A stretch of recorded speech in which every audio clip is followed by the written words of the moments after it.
Hey everyone, and welcome to another sneaker review with me. And like I mentioned in my 500 subscriber celebration video where I talked about my top sneaker releases of 2021, this time I'm going to talk about my top sneaker pickups of 2021. So before we get started, please do consider subscribing to the channel. It really does help a lot. A big percentage of you guys aren't subscribed to the channel yet. Hi, how you doing? So if you haven't yet, leave a like on this video. If you like this type of content, that's what the like button's for. And I hope you consider subscribing to the channel. It really does help a lot. Please and thank you. So 2021, like I mentioned in my 500 subscriber celebration video, was all about nostalgia for me, checking off sneakers on my chase list rather than going after newer silhouettes or colorways that came out last year. So in this list, it's the favorite sneakers that I caught for myself in 2021. This is excluding the sneakers that I reviewed for my brother Andrew. Although there are a lot of sneakers that I did like from his sneakers, I just thought it would be more fair to include the sneakers that I bought for myself personally rather than include his. So jumping right into the list, starting with number 5 is the Staple Pigeon Atmos collaboration on the New Balance X Racer. Just like I mentioned in my review, I just loved how insane the sneaker looks, plus the fact that it's a collaboration between two of the biggest names in streetwear and sneakers, Atmos and Staple Pigeon. The only reason why it's so low on my list is the comfort of the sneaker. As you guys all know, it's comfort over everything for me. Doesn't matter how cool the sneaker looks, how cool the design is, the names behind the brand. If the sneaker does not feel great on feet, I will probably not wear them. Hence another collaboration that I bought between Staple Pigeon and Atmos, which are the Puma suedes, is purely because of the fact that they did not feel well on foot. Unfortunately for those, that was just a one and done for me. They're just there sitting in my collection. And luckily enough for me, I still have this bad boy that I can still rock. Not the most comfortable sneaker in the world. I mentioned in my review, they kind of feel like cleats, but they're definitely more wearable than the Puma Clydes. Number 4 goes to probably my favorite New Balance in my collection, and it is the New Balance 997 Shoe Palace collaboration, Great Whites in the teal toe colorway. These were actually my Christmas sneaker this year because we went to the beach for the holiday. As you guys saw on my feature on Beyond the Hype, I just love how it looks, how the color pops, how the design really matches the theme. Plus, it is very, very comfortable. When we weren't on the beach, I was able to wear them all day, no problem, without any issues. And overall, I just really think it's a dope sneaker. Number 3 probably won't come as a surprise to you guys because I've been fanboying and gushing over them ever since I got them and reviewed them. No better sneaker to give it to than the TwoWay Sapphires, my underdog of the year. Without overly gushing on them again, just the style, how original they are, how awesome it looks, how comfortable they feel, the story behind it, how they're made, the reused or repurposed materials on them. It's just such a sick sneaker, and I am a man of my word. This is proof that they do deserve a spot next to all the big brands out there, hence them being my top 3. Now the second to the last sneaker, I have to say, because I was kind of battling between the top 2 sneakers because I love them both. At the end though, one just edged over the other, hence second place going to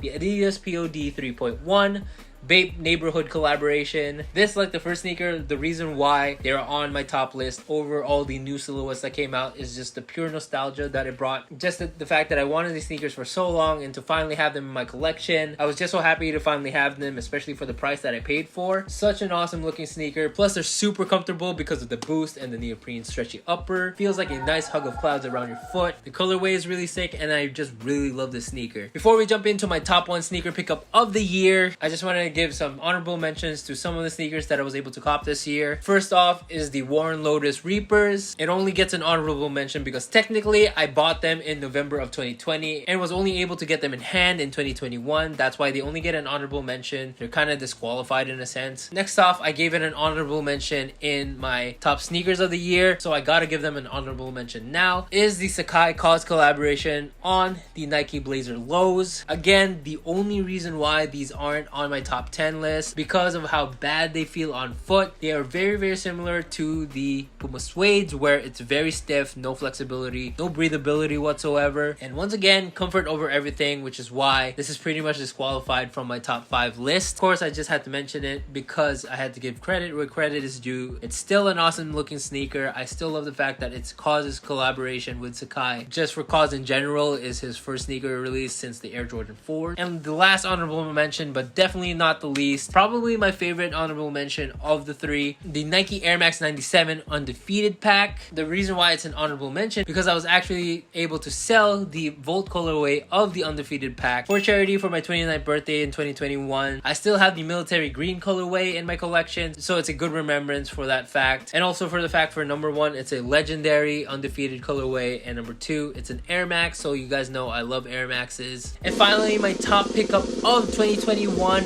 goes to Mr. Fomer Simpson and Young Bucket's collaboration with Saucony. Their Grid SD Bubba Gumps. Again, just like the Adidas POD Bape neighborhood collaboration, it's a sneaker that I've been chasing for so long. It's a beautiful colorway, the story behind it. It means a lot to me on a personal level. The materials they use, the construction. It's a very comfortable sneaker, and the reason why it edged over the PODs is because this is one of 100 sneakers in the world. I have the 90th of 100 in the world as denoted by this uncivilized Karate Kid sticker. Definitely go watch my review on these. It's a little homage to Fomer Simpson and Young Buckets, one of my biggest inspirations to do sneaker reviews like this. And really, not only are these deserving of my top sneaker pickup of 2021, these definitely deserve a place in my top 10 sneakers of all time for sure. So that is it for my top pickups of 2021. What do you guys think of the video? What's your favorite sneaker pickup of 2021? Leave a comment down below. I love conversing with you guys there. Follow me on Instagram at @LBPeralta. I'm a bit more personal there. I post stories almost every day, and I post when I have a new YouTube video out there. So that's one way to get notified, other than, of course, subscribing to the channel, guys. It really does help a lot. And check out my other videos on this channel. As the banner says, I have anything and everything in between on there. And that is it for this video, guys. I hope you guys enjoyed it. Thank you all for watching, and I'll see you guys when I see ya.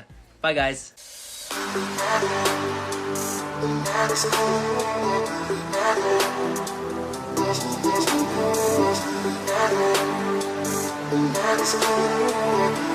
That's